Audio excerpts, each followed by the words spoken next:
Today I'm going to be telling you things that people with Tourette's want other people without Tourette's to know. So the first one is Tourette's isn't just swearing. When I was first diagnosed, everyone came up to me and was like, "Oh, so you swear a lot, right?" And I was like, no. Tourette's isn't just a swearing disorder or disease or syndrome. It's Tourette's is anything involuntary. You could do or say anything that's involuntary, and not a lot of people understand that because all the movies that I've seen with Tourette's in it, they swear all the time, and that's their only tick. And I mean, that's like kind of exaggerated a little bit because like most people with Tourette's don't swear. 10 to 15% of people with Tourette's actually do swear, and it's so rare that it has its own name. So like that's why everyone thinks it's just swearing. When I was first diagnosed, I didn't even know what Tourette's was, but I was looking it up on the internet, and all that came up was, people swearing, and it got really annoying. So that's the first thing. Tourette's isn't just swearing. Tourette's can be disabling.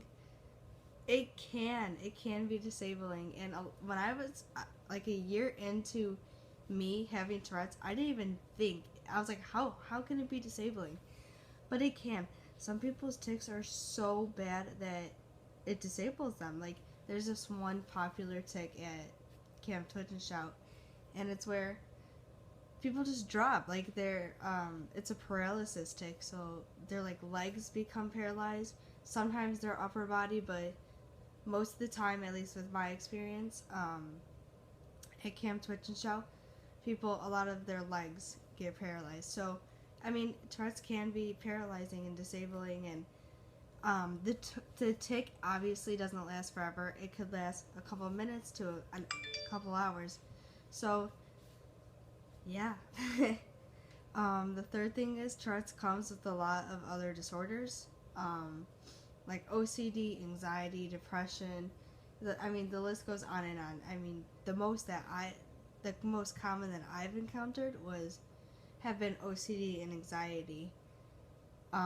At camp, especially OCD, we have to sometimes bring hand sanitizer for, to like shake someone's hand or something. Or just when I've been at like Tourette's groups and like conventions, just people can't really touch a lot of things there and stuff. I mean, everyone has like different OCD things that they do, like routines or like about germs. There's all different kinds of OCD types, but yeah, that's one of the most common things that come with people with Tourette's is OCD. And then the second one is anxiety. A lot of people with Tourette's have anxiety also. I have it, and a lot of people at camp have it, so yeah. You aren't in special ed classes because of your Tourette's. I have been asked this so many times, like, are you in special ed now? Are you in special ed? Like, no, like, I'm in normal classes like everyone else. I learn the same thing as you. I'm a normal person. Like, just because I have one thing different than me, it doesn't make me totally different. Like, sometimes you have special accommodations, like an online textbook that can, like, read it to you. Like, maybe your eye tics are bad one night, you just have to play that. But other than that, I mean, you learn the same exact thing as other people. You're same and you're normal, and no one really treats it differently. So, yeah.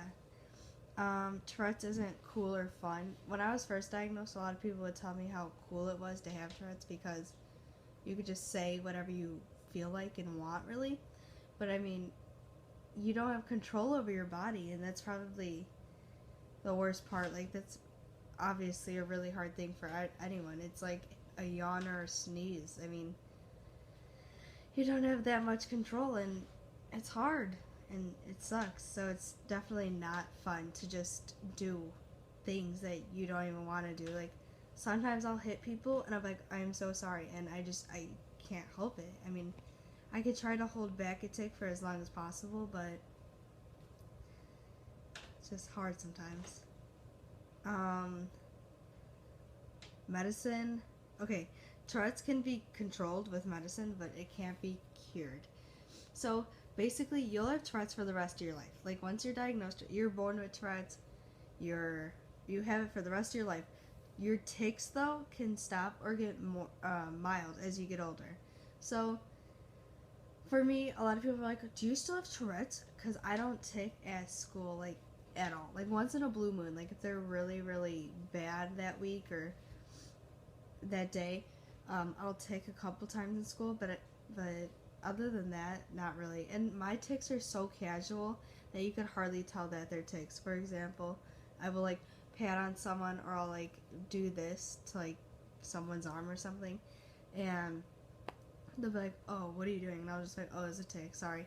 And then a lot of people will be like, "That wasn't a tic. It's too casual." That's another thing. Tics can be casual and calm, and there's still a tic. Like if if you can't tell if it's a tic or not. The only time a person can tell if it's a tic or not is if you're the one ticking. That is another one. Wow, they just keep coming to me. There's another one.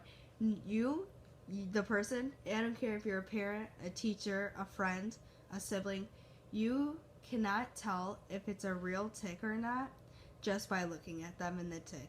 You can't tell. I promise you.